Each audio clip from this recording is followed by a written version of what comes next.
नमस्कार दोस्तों, आइए आज हम बात करेंगे कोकरोच जनता पार्टी के बारे में। आज हम बात करेंगे कोकरोच जनता पार्टी के बारे में। चलिए तो शुरू करते हैं। यहाँ पे कोकरोच जनता पार्टी कब बनाया गया? 16 मई 2026 को। 16 मई 2026 मतलब अभी जुलाई चल रहा है, तो 2 महीना पहले। फाउंडर कौन है? अभिजीत दीपके। इनके बारे में आगे चलकर जानेंगे। तो ये मूवमेंट जो है, ये इस मूवमेंट को आप ऐसे समझ सकते हैं कि ये कोई रजिस्टर्ड पार्टी नहीं है। ये सीजेपी एक अनरजिस्टर्ड कलेक्टिव एफर्ट्स था जेनजी जनरेशन का, जिसमें और सभी आके मिले, हर एज ग्रुप के पीपल इसमें मिले और एक मूवमेंट स्टार्ट हुआ। आप इसको ऐसे समझ सकते हैं कि ये एक प्रेशर ग्रुप है, ये प्रेशर ग्रुप है, ठीक। और इन्होंने अपना स्लोगन रखा, voice of lazy and unemployed. ये एक व्यंग्यात्मक स्लोगन रखा गया, जिसके बारे में हम आगे जानेंगे कि आखिर ये भी स्लोगन क्यों रखा गया। स्लोगन क्या है? Voice of lazy and unemployed. हम अनएम्प्लॉयड मतलब वो जो हम और आप जैसे कुछ जो अनएम्प्लॉयड है, के बारे में बात की जा रही है। आइए तो पहला पॉइंट देखते हैं। क्या ऐसा कुछ हुआ जो एक पार्टी और एक मूवमेंट को ट्रिगर किया? क्या ऐसा इंसिडेंट हुआ जिसके कारण सीजेपी को हम पिक्चर में देखते हैं?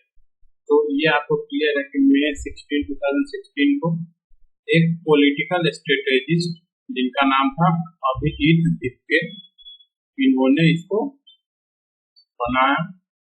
ठीक हुआ क्या था? ठीक एक दिन पहले, मई 16 से ठीक एक दिन पहले, यानी मई 15 को क्या हुआ था कि सुप्रीम कोर्ट का एक वर्बल आया था, जिसमें अनएम्प्लॉयड यूथ और पब्लिक एक्टिविस्ट को कोकरोच और पैरासाइट ऑफ द सोसाइटी बोला गया। ठीक, तो इसके बाद इसी बात को लेके एक ट्वीट किया गया, जिसमें ये बोला गया कि हम सारे कोकरोच के साथ आ जाना चाहिए। और वो tweet Abhijit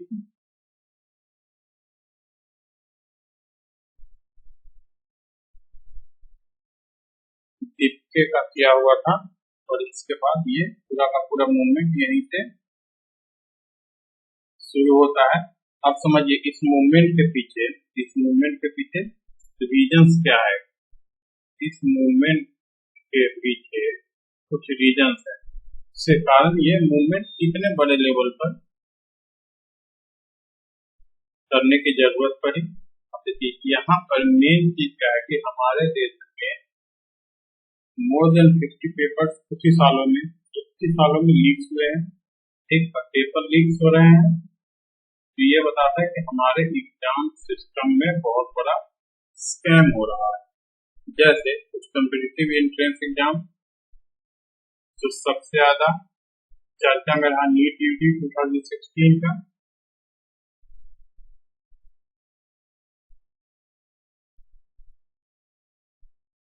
and marking scheme irregularities था। इसमें हुआ क्या? अब आप समझिए कि कोई एक बच्चा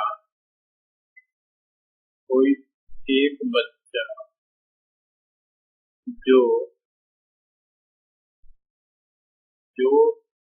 मिडिल फैमिली से, जो मीडियम अर्निंग फैमिली से बिलोंग करता हो, मीडियम अर्निंग फैमिली से बिलोंग करता हो, और उसके पेरेंट्स की एक अच्छी खासी कमाई उस तैयारी में, एग्जाम की तैयारी में जा रहा हो और बाद में ये पता चले पूरी मेहनत करने के बाद में ये पता चले कि एग्जाम हुआ और एग्जाम का पेपर लीक हो गया और एग्जाम कैंसिल हो गया। आप समझिए उस स्टूडेंट और उस पेरेंट्स पर क्या बीत रही होगी। तो ये हमारे देश की गंभीर समस्या बन गई थी। अब एग्जाम कैंसिल हो रहा था, कभी कोर्ट से स्टे लगता था, कभी काउंसलिंग डिले होता था। ये सारी समस्याएं है, ये सारी समस्याएं जिसके कारण क्या है, एक मेंटल हेल्थ स्ट्रेस होता है स्टूडेंट्स के अंदर जो एग्जाम दे रहे हैं। और समझिए कि स्टूडेंट अगर एग्जाम दे रहा है तो उसके फैमिली के 3-4 जो मेंबर है वो भी स्ट्रेस में चले जाते हैं अगर ऐसा कुछ होता है तो। अगर मान लीजिए कि पेपर लीक हो गया, एग्जाम डिले हो गया, कभी कोर्ट स्टे कर दिया, ये सब चीजें देश में होनी नहीं चाहिए थी, लेकिन अगर हुआ जिसके कारण जो स्टूडेंट जो कैंडिडेट है, जो उनके घर वाले हैं, उनके अंदर ये आक्रोश आया। और इस बात को समझिए कि सिर्फ पेपर लीक तक बात नहीं है, सिर्फ पेपर लीक तक बात नहीं है, ये नीट के एग्जाम कैंसल पेपर लीक होने के बाद कुछ बच्चों का, स्टूडेंट्स का सुसाइड करना, ये सबसे डेंजरस सिचुएशन है। जब ऐसा होता है तो आप समझिए कि उस समय मेंटल स्थिति क्या रही होगी जो सुसाइड कर दिया। आप समझिए ये एक ऐसे समझिए कि एक व्यंग्यात्मक नाम है CJP, मतलब भारतीय जनता पार्टी का ही एक व्यंग्यात्मक उसी के जैसे एक नाम रख दिया गया CJP, कॉकरोच जनता पार्टी, जिसका वॉइस ऑफ फ्रीजी और अनएम्प्लॉयड बताया गया, but with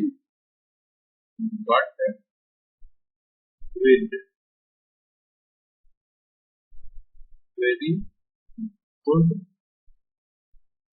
intention, but with very good intention। और ये एक वाइड स्प्रेड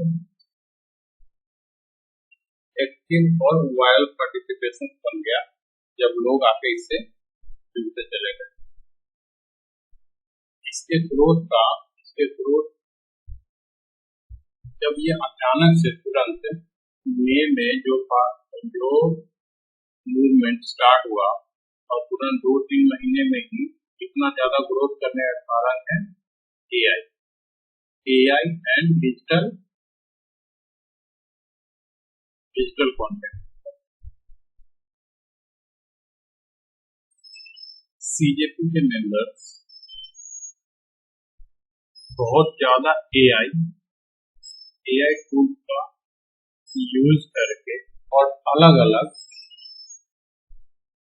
अलग जैसे फेसबुक एक प्लेटफॉर्म हुआ, इंस्टाग्राम, यूट्यूब और इन सब के एल्गोरिदम के अनुसार से इन्होंने अपना कंटेंट बनाया और CJP gained over 25 million followers within weeks। 3 week के अंदर 25 मिलियन फॉलोअर्स हो गए। बाद में इनके हैंडल को बंद किया गया, उसके बाद इन्होंने भी दूसरा हैंडल स्टार्ट करके कॉकरोची बैक बना दिया।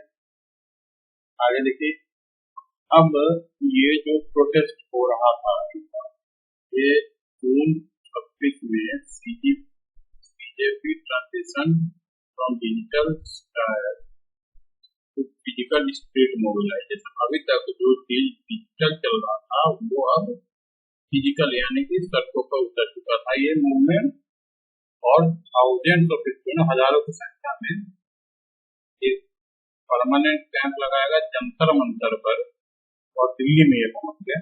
दिल्ली जंतर मंतर पर ये प्रोटेस्ट स्टार्ट हो गया।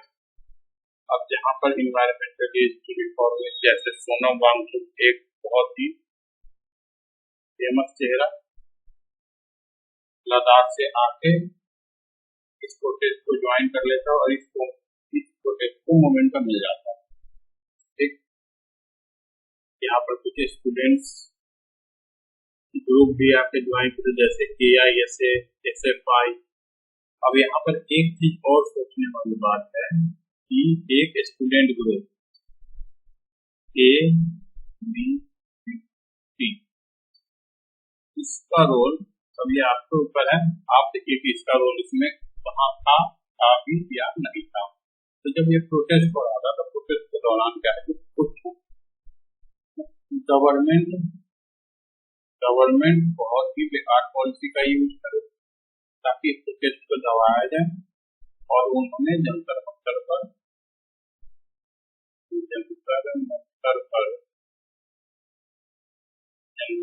पर लाठीचार्ज करा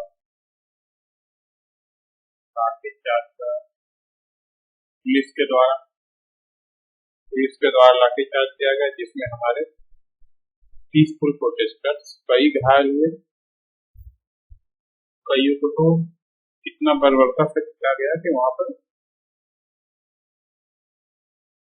के शरीर पर कील का भी निशान है। और ये प्रोटेस्ट हुआ तो ये प्रोटेस्ट हर जगह लगभग देश का हर देश है जहाँ पर कंसंट्रेशन ऑफ पॉपुलेशन ज्यादा है, लगभग ये हुआ है। जैसे नॉर्थ इंडिया में बात करें तो New Delhi is the epicentre, Lucknow, Prayagraj, Kurukshetra, Haryana में ये सब जगह हुआ। इनका संसद चलो march to parliament, Rajbhavan, rally, student sit ins, ये सब हुआ है यहाँ पर। और ईस्ट में अगर बात करें, ईस्ट इंडिया के ईस्ट हिस्से की बात करें, इस हिस्से की तो पटना, कटिहार, बेगूसराय, कोलकाता ये सब जगह हुआ था। रेल ब्लॉकेज किया गया, हाईवे ऑब्स्ट्रक्शन किया गया, यूथ चार्टर मार्चेस निकाले गए। अब नॉर्थ ईस्ट की अगर बात करें, नॉर्थ ईस्ट की अगर बात करें तो ये हिस्सा हमारा आता है नॉर्थ ईस्ट में इधर का, तो गुवाहाटी, ईटानगर, शिलोंग, आइजोल। मतलब आप सीन देखिए, सिनेरियो को समझिए कि हर पार्ट से स्टूडेंट्स और अफेक्टेड फैमिलीज, अनएम्प्लॉयड पर्सन और जो सिस्टम से थोड़ा बहुत नाराज रहने लग गए, ये सब मिले। और यहाँ पर देखिए एजुकेशनल इंटेग्रिटी रैली हुआ, स्टेट रिफॉर्म पेटिशन दिया गया।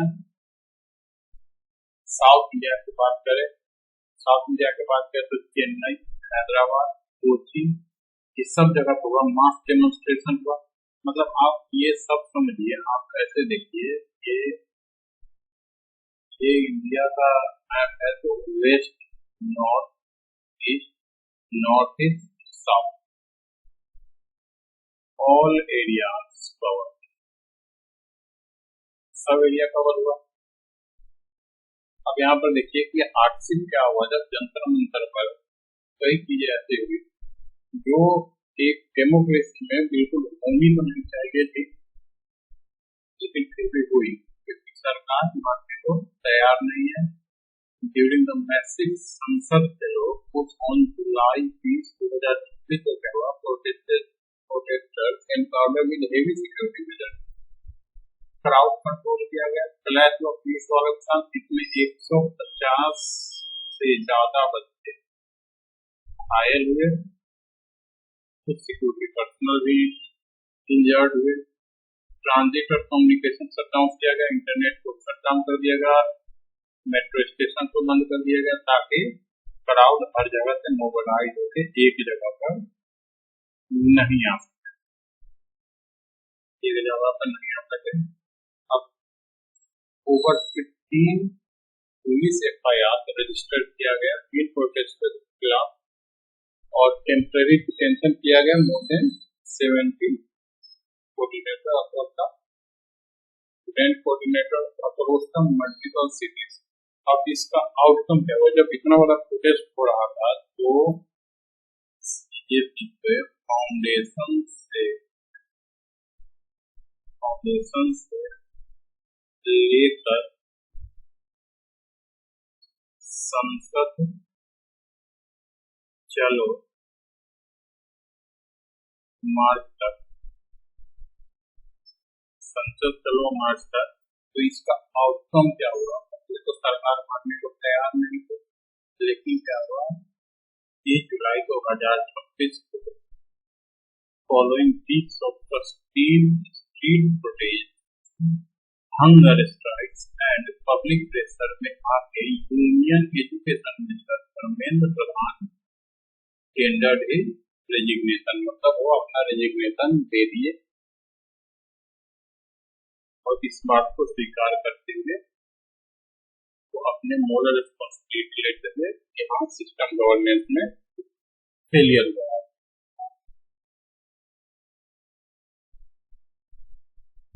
अब इनका मैनिफेस्टो था बीजेपी का कि जेंडर पैरिटी होना चाहिए, मतलब 50% रिजर्वेशन होना चाहिए पार्लियामेंट ऑफ वुमेन की और 50% फॉर मेन। फिजिकल ऑडिट होना चाहिए, हर अकाउंट का ऑडिट होना चाहिए सही से, लोगों के सामने ट्रांसपेरेंसी से दिखाना चाहिए। इलेक्टोरल इंटीग्रिटी,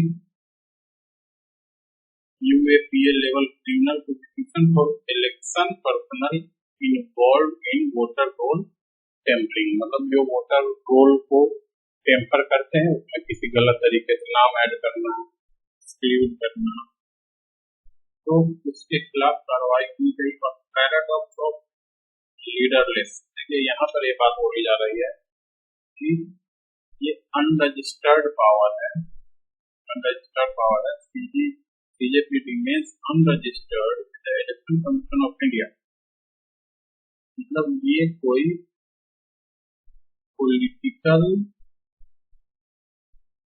पार्टी नहीं है, ये कोई पॉलिटिकल पार्टी नहीं है, तो इसीलिए ये रजिस्टर्ड भी नहीं है। तो it exemplifies a modern paradigm shift in civic politics and internet native decentralized movement that refuses traditional electoral ambitions। मतलब ये कंप्लीट अफेक्टेड पार्टीज के द्वारा मोबिलाइज मूवमेंट था, जिसमें sufficient destructive movement shift national policy and enforce high level accountability, मतलब high level accountability को enforce करने के लिए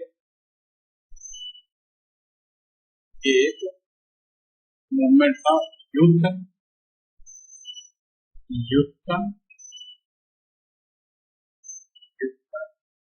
स्टूडेंट्स का अफेक्टेड फैमिलीज का अवेयर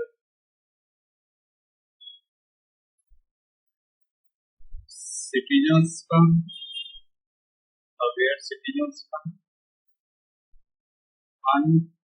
अनएम्प्लॉयड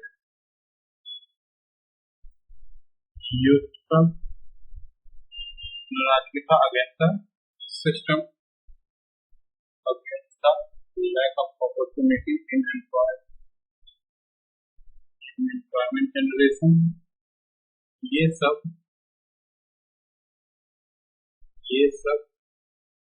हुआ था। अब देखिए यहाँ पर चाणक्य का एक और आपको जाना है, चाणक्य जिसको आप क्वार्टिल भी बोलते हैं या कहीं कहीं विष्णुगुप्त भी बोला जाता है।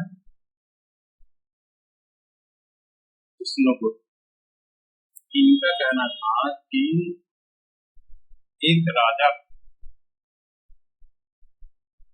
अपनी प्रजा की हर बात सुननी चाहिए, एक राजा को अपनी प्रजा की हर बात सुननी चाहिए और राजा को सोसाइटी के सिटीजन्स के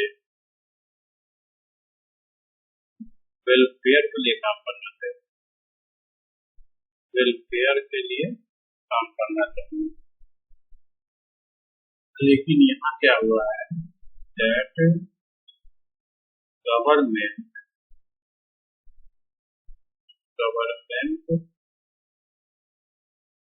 try to suppress the movement forcefully,